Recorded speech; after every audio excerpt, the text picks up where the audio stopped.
জ্ঞানবাণীর চতুর্থ পর্ব। এই পর্বে আবারও নতুন ২০টি জ্ঞানবাণী থাকছে। প্রতিনিয়ত জ্ঞানবাণীর কথা শুনুন এবং তার প্রভাবে নিজের জীবনকে সামনের দিকে এগিয়ে নিয়ে যান। জ্ঞানবাণী মূলত আপনার জীবনকে পরিবর্তনের জন্য কাজ করছে এবং এর মূল উদ্দেশ্য হচ্ছে আপনাকে নতুন করে ভাবানো, প্রতিনিয়ত নতুনত্বের দিকে যাত্রা করাই এর মূল উদ্দেশ্য। আসুন শুরু করি। যে মানুষ নিজেই নিজের দুর্বলতা জানিয়ে দেয়, সে ওই দুর্বলতা অবশ্যই কাটিয়ে ওঠে। অর্থাৎ যে ব্যক্তি নিজের দুর্বলতাকে স্বেচ্ছায় অন্যদের সামনে তুলে ধরে, সে সচেতন এবং সেই সচেতন ব্যক্তি বুঝতে পারে যে তার দুর্বলতা কী এবং সেই দুর্বলতা কীভাবে কাটাতে হবে, সেটি সে জানে বলেই অন্যদের সামনে তা তুলে ধরে এবং তার বুদ্ধিমত্তা তাকে ওই দুর্বলতাকে কাটিয়ে ওঠার জন্য সহায়তা করে। কারণ সে নিজেও জানে যে যে দুর্বলতা সে বলে দিয়েছে, সেই দুর্বলতা যদি সে আঁকড়ে ধরে থাকে, তাহলে অন্যদের সামনে তার আর মান সম্মান থাকবে না। এজন্য তার যে বুদ্ধিমত্তা তা আরও বেশি সক্রিয় হয়ে ওঠে এবং ওই দুর্বলতা কাটিয়ে ওঠার জন্য যে যোগ্যতা, তা অর্জনের জন্য তার ব্রেন, তার বুদ্ধিমত্তা তাকে অনেক হেল্প করে। এজন্যই বলা হয়, যে মানুষ নিজেই নিজের দুর্বলতা জানিয়ে দেয়, সে ওই দুর্বলতা অবশ্যই কাটিয়ে ওঠে। গালি যে ব্যক্তি সময় বুঝে দেয়, সে মন্দ ব্যক্তি কখনোই হতে পারে না। অর্থাৎ যে ব্যক্তি আপনাকে গালি দিচ্ছে, সে যদি পরিস্থিতি বিবেচনা করে আপনাকে গালি দেয়, কখন গালি দিলে আপনার আত্মসম্মানবোধে আঘাত লাগবে, কখন গালি দিলে তা পরবর্তীতে আপনার উপর ইফেক্ট ফেলবে, তা বিবেচনা করে যে ব্যক্তি আপনাকে গালি দেয়, মন্দ কথা শোনায়, সে কখনো মন্দ ব্যক্তি হতে পারে না। কারণ সেই ব্যক্তির উদ্দেশ্য হচ্ছে আপনাকে সংশোধন করা, আপনাকে অপমান করা নয়। তার এই যে অপমান, সেই অপমানের মূল উদ্দেশ্য হচ্ছে আপনাকে সংশোধন করা। এটা তার ভিতরের চাওয়া। আর এই কারণে সেই ব্যক্তি অন্যের সামনে আপনাকে অপমান করতে চাইছে না। এমন ব্যক্তি কিন্তু মন্দ ব্যক্তি নয়, এমনটাই বোঝানো হয়েছে। আপনারা এমন ব্যক্তিকে আপনাদের আশেপাশেই পাবেন, যারা দণ্ড দেওয়ার মাধ্যমে প্রেম নিশ্চিত করে। অর্থাৎ কেবল সুযোগ সুবিধা দেওয়াই তো প্রেম না, দণ্ড দেওয়াও প্রেম। দণ্ড ব্যক্তিকে সংশোধনের পথে আনে। তো এমন ব্যক্তি আপনাকে যদি কোনো গালিও দেয়, কোনো শক্ত কথা শোনায় আপনাকে, তার উদ্দেশ্য যদি ভালো হয়, তাহলে সেই বিষয়টিকে কিন্তু নেতিবাচক হিসেবে নেওয়া যায় না। সেই ব্যক্তি কখনোই মন্দ ব্যক্তি নয়। সফল বিবাহ সমাজের মনের মতো হয় না বলেই সমাজ তাকে অভিনন্দন জানায় না। এখানে বোঝাতে চাওয়া হয়েছে যে বিবাহগুলো সফল বিবাহ, অর্থাৎ আপনার যে বিবাহ আপনার ইচ্ছাতে হচ্ছে, যে বিবাহে আপনার মত আছে, যে বিবাহ আপনি করার সময় অন্য কাউকে ডাকছেন না, অন্য কারো পরামর্শ নিচ্ছেন না, সেক্ষেত্রে কিন্তু সমাজ তুষ্ট হয় না, সমাজ আরও রুষ্ট হয়ে যায়। সেখানে আপনাকে আর অভিনন্দন জানানো হয় না। যদিও বিবাহের উদ্দেশ্য হচ্ছে আপনাদের সুখ শান্তি কল্যাণ কামনা, কিন্তু সমাজ তখনই কল্যাণ কামনা করে যখন তারা নিজেরা সেই বিষয়ে ইনভলভ হয়। তারা যদি সেই ঘটনার ভিতরে নিজেদেরকে ইনভলভ করতে না পারে, তাহলে তারা অভিনন্দন জানায় না। অর্থাৎ এই যে ভালো চাওয়া, এই ভালো চাওয়ার ভিতরে কিন্তু স্বার্থ রয়েছে। আপনার বিবাহ সফল হোক বা না হোক, সমাজ যাতে গুরুত্ব পায়, সমাজের মানুষ যাতে গুরুত্ব পায়, এটিই হচ্ছে তাদের মূল উদ্দেশ্য, এবং সেখান থেকে তারা অবশ্যই সুবিধা নেবে। কিন্তু যখন দেখা যায় যে আপনার বিবাহ সফল হয়েছে কিন্তু তারা কোনো সুবিধা পায়নি, তখন কিন্তু তারা অভিনন্দন জানায় না। এখানে মূলত তারা তাদের জন্য কাজ করছে, এটিই বোঝাতে চাওয়া হয়েছে। পরীক্ষা খারাপ হলে মানুষটাও যেন খারাপ হয়ে যায়। যে মানুষটা ক্রমাগত বিভিন্ন পরীক্ষার ভিতর দিয়ে যাচ্ছে, সেই মানুষটি যদি সফল না হতে পারে, তাহলে কিন্তু অন্যরা অনেক বেশি রুষ্ট হয়ে যায় তার উপর। মানুষটা অনেক ভালো হতে পারে, কিন্তু সেই মানুষটা যদি কোনো পরীক্ষায় উত্তীর্ণ না হতে পারে, তখন কিন্তু নেতিবাচকতার দৃষ্টি দিয়েই তার দিকে তাকানো হয়, তাকে কিন্তু আর ভালো মনে করা হয় না। আমাদের সমাজ ব্যবস্থা এমন, যেখানে একজন মানুষের সাফল্য দেখে তার চরিত্র বিচার করা হয়।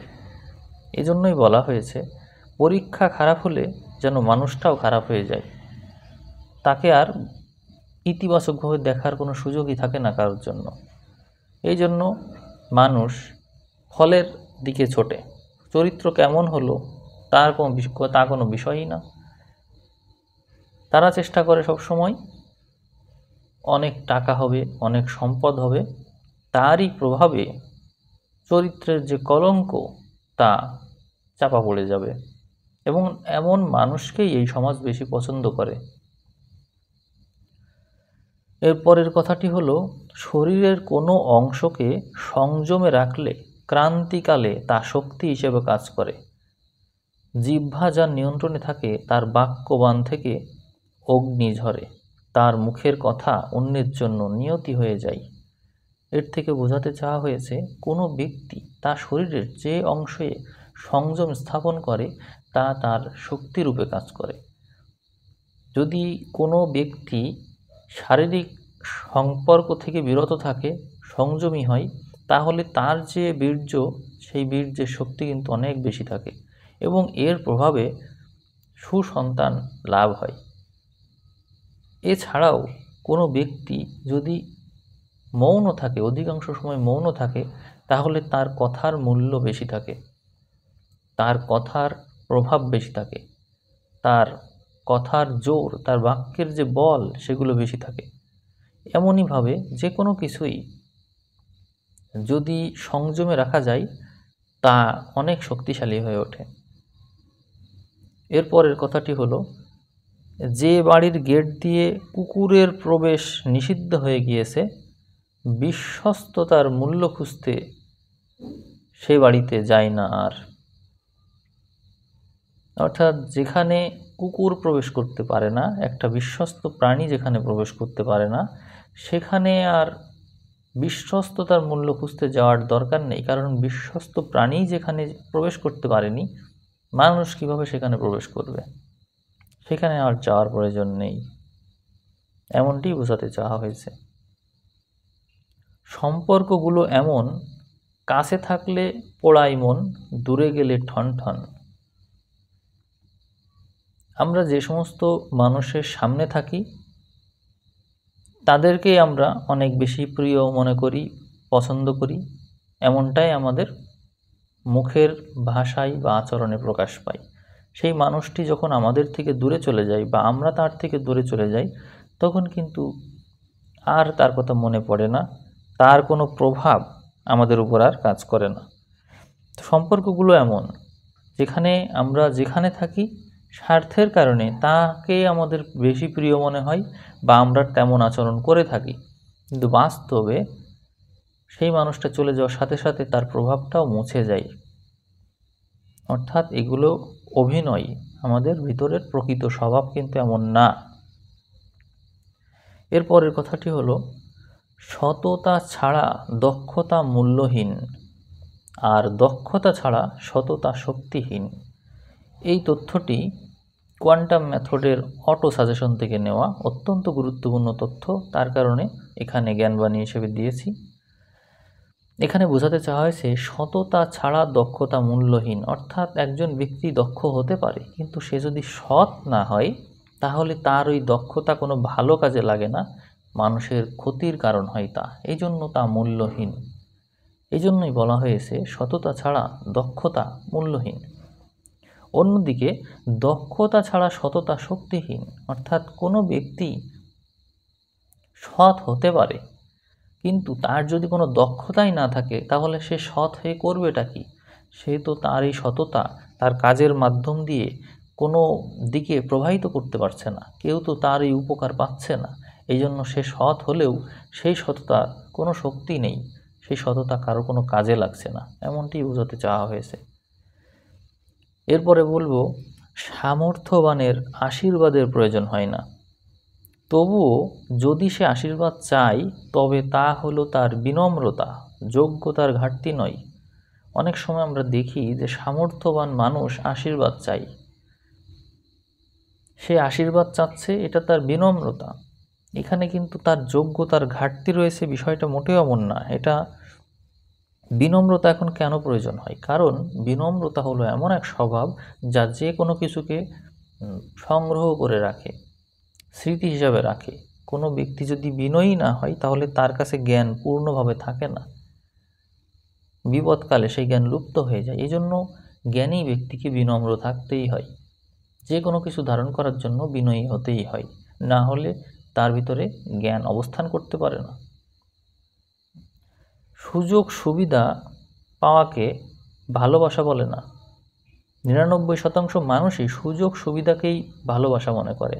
আপনারা আপনাদের চারিপাশে দেখবেন সুযোগ সুবিধা দেওয়া হচ্ছে, তার মানে মনে করা হচ্ছে যে সে আমাকে ভালোবাসে, এবং ভালোবাসার মূল যে ভিত্তি তা কিন্তু এই সুযোগ সুবিধার উপরই দাঁড়িয়ে আছে। সুযোগ সুবিধা নেই মানে ভালোবাসা নেই। সুযোগ সুবিধা ছাড়া ভালোবাসা বলে যে কিছু আছে সেটা মনেই করা হয় না। যেমন বলা হয়ে থাকে, অভাব আসলে ভালোবাসা জানালা দিয়ে পালিয়ে যায়, এমনটাই মানুষ মনে করে। কিন্তু আসলে অভাব আসলে ভালোবাসা পালিয়ে যায় না, ভালোবাসার যে অভিনয়টা ছিল সেইটি পালিয়ে যায়, ভালোবাসার অভিনয় পালিয়ে যায়, ভালোবাসা পালিয়ে যায় না। তা আমরা যারা সুযোগ সুবিধাকে ভালোবাসা মনে করি তারা কিন্তু একেবারেই ভুলভাবে চিন্তা করি। আমরা সবাই অনেকটা এমনই, সুযোগ সুবিধার কাঙাল। আলোর চেয়ে অন্ধকারই যে মানুষের কাছে বেশি প্রিয়, তার উপস্থিতি তোমার পিছিয়ে যাওয়ার জন্য যথেষ্ট। এর অর্থ হলো, কোনো মানুষ যদি আলোর চাইতে অন্ধকারকেই বেশি আপন মনে করে, প্রিয় মনে করে, তাহলে সেই মানুষটা সবসময় কিন্তু নেতিবাচকতাকেই বেশি আগে দেখে, এবং সে ওই নেতিবাচকতার কারণে অন্যদের মধ্যেও নেতিবাচকতার ছাপ দিয়ে দেয়, যার কারণে অন্যরাও তার দ্বারা প্রভাবিত হয়ে পিছিয়ে যায়। তাই বলা হচ্ছে, আলোর চাইতে অন্ধকারই যে মানুষের কাছে বেশি প্রিয়, তার উপস্থিতি তোমার পিছিয়ে যাওয়ার জন্য যথেষ্ট। এরপরে বলবো, মুক্ত বায়ু সেবনে মন নির্মল ও সতেজ হয়। অর্থাৎ কেউ যদি মুক্ত বায়ু সেবন করে তাহলে তার মন ওই মুক্ত বায়ুর মতনই নির্মল ও সতেজ থাকে। এরপরে, হতভাগ্য সে যে কিনা পেশাগত পোশাকে উচ্ছ্বসিত হয়, জ্ঞানী সে হতেই পারে, নিরপেক্ষ কদাপি নয়। অর্থাৎ যে ব্যক্তি পেশাগত পোশাক পরার পরে খুব বেশি উচ্ছ্বসিত মনে করে, কোনো একটা ড্রেসের কারণে উচ্ছ্বসিত হয়ে ওঠে, সে কিন্তু নিরপেক্ষ মানুষ কখনোই হয় না। হ্যাঁ, সে হয়তো জ্ঞানী হতে পারে, জ্ঞান তার থাকতেই পারে, কিন্তু নিরপেক্ষ না। কারণ একটা পোশাক অন্য পোশাকের চেয়ে রঙের কারণে ভিন্ন হয়েছে মাত্র, এতে তার উচ্ছ্বসিত হওয়ার এমন কি আছে? তাহলে সে পোশাকের কারণে কিন্তু মানুষকে মূল্যায়ন করতে শুরু করবে, পোশাকের কারণে মানুষকে মূল্য দিবে। তো এই যে ব্যক্তি পোশাকের কারণে উচ্ছ্বসিত, সে কিন্তু অন্য মানুষকে পোশাকের কারণে মূল্যায়ন করা শুরু করবে, সে কখনোই নিরপেক্ষ থাকবে না, তেমনটাই বোঝানো হয়েছে। যে ব্যক্তি একজনকে কথা দিয়ে অন্যজনকে বেছে নেয়, তার জন্য ক্ষমা নয় দণ্ডই বর্তায়। যতদিন বাঁচবে কেবলই দণ্ড দেবে, নইলে এই মানুষ মুখোশকেই বেছে নেবে। কোনো ব্যক্তিকে কথা দেওয়ার পরে আমরা যেমন কথা রাখার চেষ্টা করি, সেই ব্যক্তিকেও কিন্তু এমনই হয়ে উঠতে হয়। কথা দিয়ে যে কথা রাখে না, সেই ব্যক্তিকে দণ্ড দেওয়াই ধর্ম। না হলে এই যে কথা না রাখার প্রবৃত্তি, এইগুলোই বেশি চালু হবে এবং মানুষ এমনই প্রবৃত্তি অর্জন করবে, এইগুলোকেই মনে করবে সঠিক পথ। এমন মানুষকে দণ্ড না দিলে সেটিই বরং অন্যায়। এই জন্যই বলা হচ্ছে দণ্ড অবশ্যই দিতে হবে, নইলে মানুষ মুখোশকে বেছে নেবে, তখন আর সততার দাম থাকবে না। দ্বার রুদ্ধতায় কুসংস্কার ও একগুঁয়েমি শিকড় বাড়ে। দ্বার রুদ্ধতায় অর্থাৎ কোনো মানুষ যদি রুমের জানালা দরজা সব কিছু বন্ধ করে রাখে, তাহলে তার যে রুমের মধ্যে মুক্ত বায়ু প্রবেশ করবে, নির্মল বায়ু প্রবেশ করবে, তা কিন্তু সম্ভব হয় না, সব কিছু বদ্ধ হয়ে যায়। ঠিক একইভাবে যে ব্যক্তি তার নিজের মনের যে দ্বার আছে সেটি রুদ্ধ করে রাখে, সেও কিন্তু কুসংস্কার ও একগুঁয়েমির শিকড় থেকে বের হতে পারে না, তা বরং বাড়তেই থাকে। যে ব্যক্তি কোনো যুক্তিকে মানে না, তার ভিতরে নতুন কোনো তথ্যকে আসতে দেয় না, যে ব্যক্তি পুরাতনকে নিয়েই আঁকড়ে পড়ে থাকে, সে ব্যক্তি কিন্তু কখনো নতুনকে স্বীকার করতে পারে না। এমন মানুষ একগুঁয়েমির শিকড়কেই বৃদ্ধি করে চলে, তাদের ভিতরে ওই দ্বার কখনো খোলে না, তাদের দ্বার সবসময় রুদ্ধ হয়েই থাকে। এজন্য বলা হয়েছে দ্বার রুদ্ধতায় কুসংস্কার ও একগুঁয়েমি শিকড় বাড়ে। ঘরের জানালা দরজা যারা বন্ধ করে রাখে, সেই মানুষগুলো ভিতর থেকে মুক্ত মনা কখনোই হতে পারে না। আপনারা দেখবেন যে ব্যক্তি তার ঘরের জানালা দরজা সবসময় বন্ধ করে রাখে, তারা মন মানসিকতার দিক থেকে অনেক বেশি সংকীর্ণ হয়, তাদের ভিতরে অনেক বেশি গোপন স্বভাব থাকে, তারা কি করছে সেটি অন্যদেরকে জানতে দিতে চায় না, যার কারণে দরজা জানালা সবসময় তারা বন্ধ করে রাখে। এই ধরনের মানুষ অন্যদের থেকে সবসময় বিচ্ছিন্ন থাকতে পছন্দ করে, খুবই সংকীর্ণ মনা হয় এবং নিম্ন চেতনার হয়ে থাকে। এই ধরনের মানুষ কখনো অন্যের কল্যাণের কারণ হয় না, এরা ভিতর থেকে কখনো মুক্ত মনা হতে পারে না। অকারণে যে ব্যক্তি শব্দ উৎপন্ন করে, তার জীবন হয় সংঘর্ষময়। অর্থাৎ শান্ত পরিবেশে যে ব্যক্তি অযথা শব্দ উৎপন্ন করে, সে অবশ্যই সংঘর্ষকে আহ্বান জানায়। যে ব্যক্তি একটা সহজ কাজ জটিল করে তোলে, যে ব্যক্তি একটা শান্ত পরিবেশে শব্দ উৎপন্ন করে, সেই ব্যক্তির জীবনও অযথাই সংঘর্ষময় হয়ে ওঠে, অযথা ঝামেলায় জড়িয়ে পড়ে। এই জন্য দেখবেন যে ব্যক্তি অকারণে শব্দ উৎপন্ন করে, তার জীবন সংঘর্ষময় হয়ে থাকে। গলার স্বর যে পুরুষের নিচু, সম্মুখ যুদ্ধ তার জন্য নয়। কোনো মানুষ যদি উঁচু স্বরের হয়, তাহলে তারা সবসময় সম্মুখ যুদ্ধ করে থাকে, তাদের গলার যেমন ভয়েস, তেমনই তারা সম্মুখ যুদ্ধে অবতীর্ণ হয়। কিন্তু যার গলার স্বর নিচু, সে যদি হয় পুরুষ মানুষ, তাহলে সে সম্মুখ যুদ্ধ করার জন্য যে তেজ, সেটি পায় না, সে ইনডিরেক্টলি যুদ্ধ করে থাকে, সে ইনডিরেক্টলি প্রত্যুত্তর করে থাকে, সে কখনো সামনে এসে যুদ্ধ করে না। এমন ব্যক্তি হয় যুদ্ধ থেকে সরে যায়, অথবা কপট যুদ্ধ করে থাকে। এমন মানুষ হয় খুব বেশি ভালো হয়, না হলে খুব বেশি মন্দ হয়ে থাকে। এজন্য বলা হচ্ছে গলার স্বর যে পুরুষের নিচু, সম্মুখ যুদ্ধ তার জন্য নয়। যার কোনো লক্ষ্য নেই, সেই বীর্য ক্ষয় করে।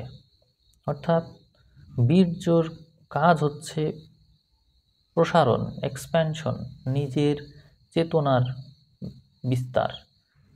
আমাদের বীর্য বিস্তারের জন্যই দেওয়া, কিন্তু যার বিস্তার সম্ভব নয়, সে তখন তার ওই বীর্যকে কাজে লাগাতে পারে না। এই কারণে সে তার ওই বীর্যটাকে ক্ষয় করে ফেলে, সে বীর্যকে ক্ষয় করেই আনন্দ পায়। অর্থাৎ ঝরে যাওয়াতেই আনন্দ। সৃষ্টির আনন্দ, ধ্বংসের আনন্দ, সে তখন ধ্বংসের আনন্দে মেতে ওঠে। আপনারা দেখবেন যার কোনো লক্ষ্য নেই সেই বীর্যক্ষয় করে।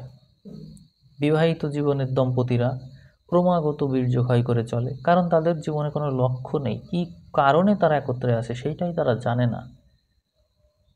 কোনো মানুষ যে একা আছে কিন্তু তার ভিতরে চলছে বিপরীত লিঙ্গের মানুষের বাস, যার কারণে সেখানেও তার কোনো লক্ষ্য না থাকার কারণে সেও কিন্তু ক্রমাগত বীর্যক্ষয় করে চলছে। অর্থাৎ যে ব্যক্তি বীর্যক্ষয় করে সে অবশ্যই লক্ষ্যহীন, দিশাহীন, ব্যর্থ মানুষ। খাবারের লোভ যে মানুষ সামলাতে পারে না, অন্যের সম্পত্তি পাওয়ার লোভে সে মানুষটি তোমার সাথে প্রতারণা করতে দুইবার ভাববে কি? আপনারা দেখবেন অনেক মানুষ খাবার সামনে পেলেই লোভ সামলাতে পারে না। তাহলে এই মানুষ খাবার না হোক, সম্পত্তি হোক, সেই সম্পত্তির লোভটাও কিন্তু সে সামলাতে পারবে না, কারণ লোভ রয়েছে তার ভিতরে এবং সামলানোর কোনো যোগ্যতা তার নেই, তার ভিতরে নেই সংযম। তাহলে সেই ব্যক্তি সামনে কি আসলো সেটি তো বিষয় না, বিষয় হচ্ছে তার সামনে খাবারই আসুক বা সম্পদই আসুক, সে কিন্তু কোনো ক্ষেত্রেই লোভ সামলাতে পারবে না। এবং লোভ যদি সামলাতে না পারে তাহলে তার ভিতরে কোনো সংযম থাকবে না। সংযম না থাকলে সে সেটি পাওয়ার চেষ্টা অবশ্যই করবে, আর সেটি পাওয়ার জন্য সে প্রতারণার মতন এরকম জঘন্য বিষয়ের আশ্রয় নিতে কিন্তু দুইবার ভাববে না। এজন্যই বলা হয়েছে খাবারের লোভ যে মানুষ সামলাতে পারে না, সে সম্পত্তি পাওয়ার লোভ এটিকে তা ত্যাগ করতে পারবে না। খাবারের মাধ্যম দিয়েই লোভ ক্রমাগত ব্যক্তির ভিতরে প্রবেশ করে, আর সেই লোভ আস্তে আস্তে পর্বতের আকার নেয়, আর তা একসময় এমন রূপ নেয় যা ভেঙে পড়লে তা অন্যের জীবন নাশেরও কারণ হতে পারে। এই জন্যই যে ব্যক্তি খাবারের লোভ করে সে কখনো ভালো মানুষ হতে পারে না। আজকের জ্ঞানবাণী এই পর্যন্তই রইল। সামনের পর্বে জ্ঞানবাণী শোনার আহ্বান রইল। সবাই ভালো থাকবেন। আজ এ পর্যন্তই। ধন্যবাদ।